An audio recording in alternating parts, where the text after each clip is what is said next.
left is DeSean Kendrick. To his right is J.J. Evans, two wide receivers who went over 100 yards today. Coach Vick will start with a statement about the game, and then we'll entertain questions. Yeah, it feels like I'm saying the same thing every week. We'll get them next time. Coming up close, had opportunities in the game.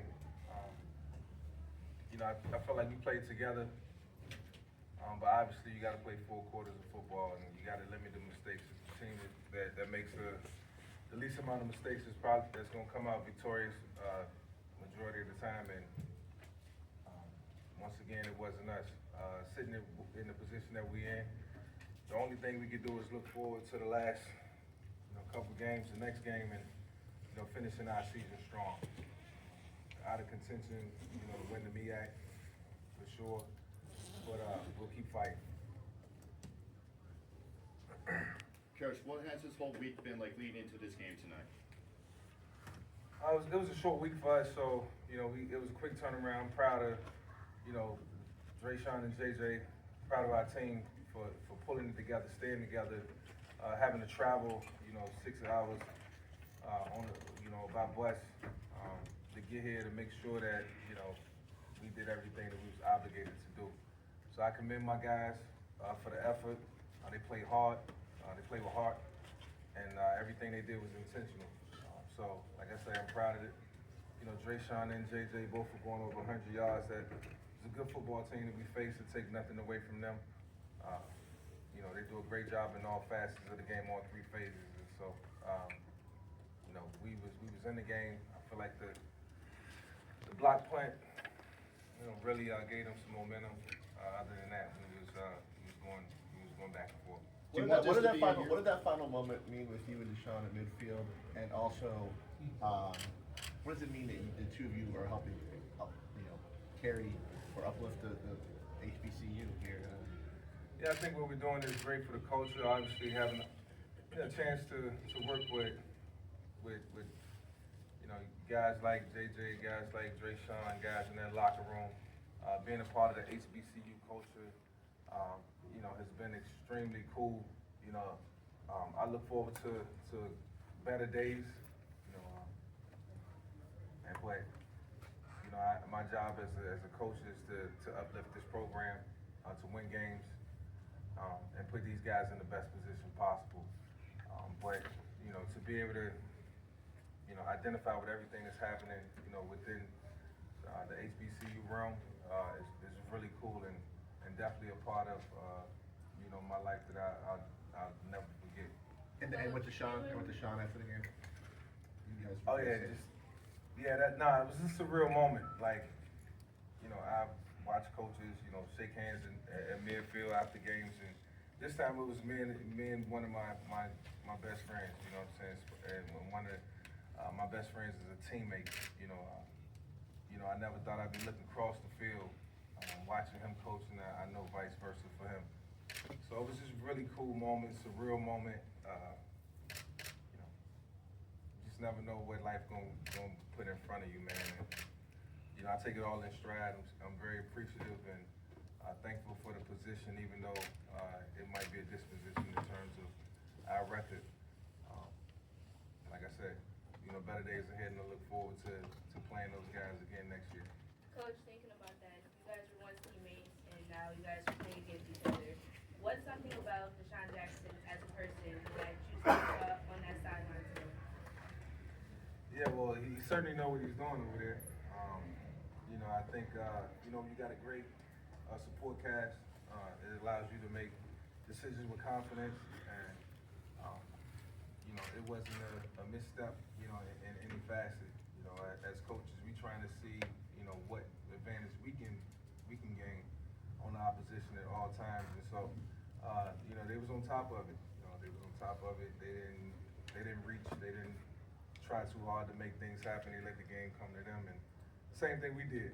So it was very competitive and good decision making on both sides. You shut them down pretty well for 3 quarters, and then in the 4th quarter they just were out, or what happened there? Yeah, I think the defense was on the field for a long time. They had some long, sustained drives.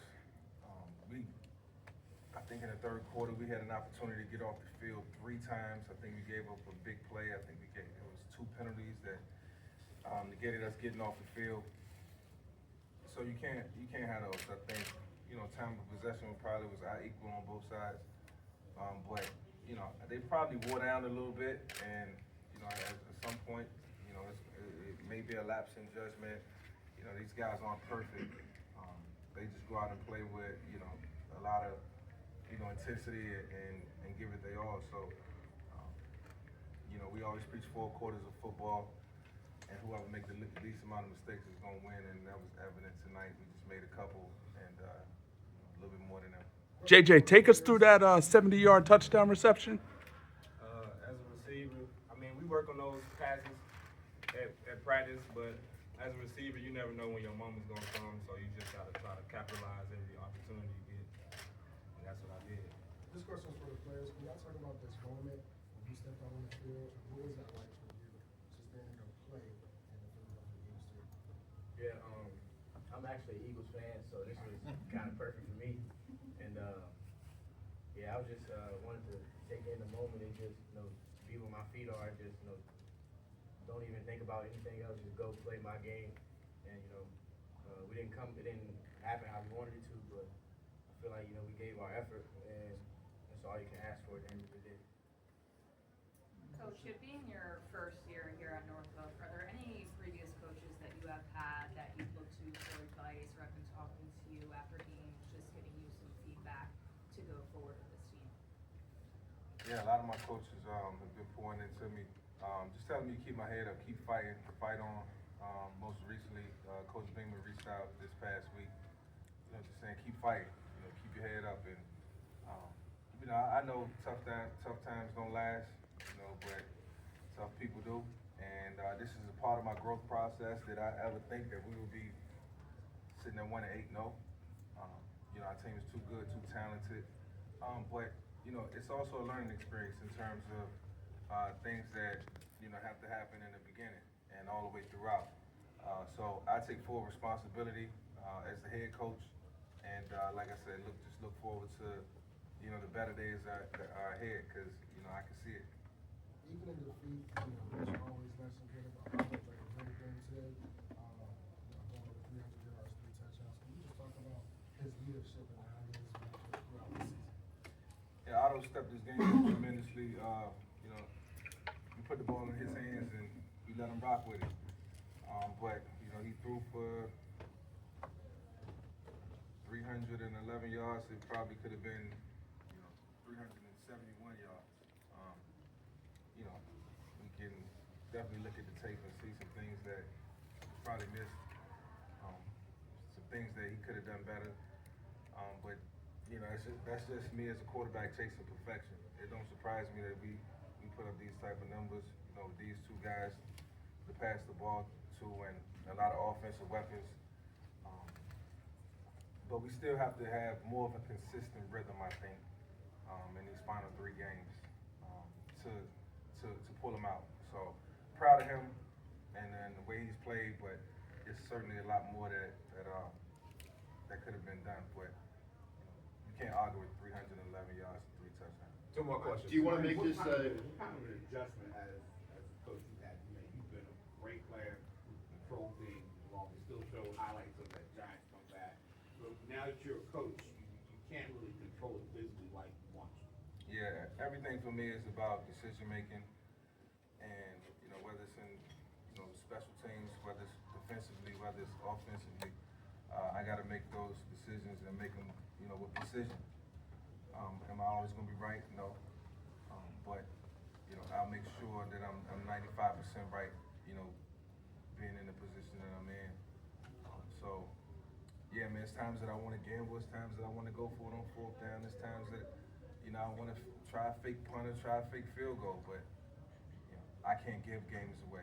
I got to keep us in the game. It's my job to make sure that we stay highly competitive, and every down matters for me, just like it matters for them, because it's going to serve well in the future.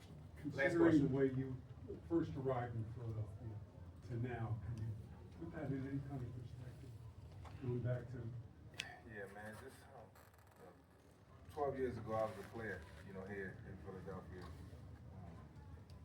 And fast forward, you know, to now, I'm a coach that just coached his 9th game in Philadelphia against a former teammate who happens to be a good friend. So I think, you know, full circle moment. That shows you how God works. I mean, you never know where the good Lord will take you. And so this journey has been amazing. You know, to be able to spend time with these two young men who I've grown to love, who I have a lifetime relationship with, means a lot. You know, to those guys in the locker room who, you know, give it everything they have. I have relationships with them for forever, and coaches. And so, as I continue to, you know, grow in my coaching career, you know, I can see this, you know, being something that I'm growing to love. You know, it's a marathon, not a race, and like I said, every day matters. Do you want this to be a yearly event here in Philadelphia at Lincoln Financial Field? What's that? Do you want this game to be held every year here at Lincoln Financial Field? No, it felt more like a home game for them. Next year. Next time they'll come to us.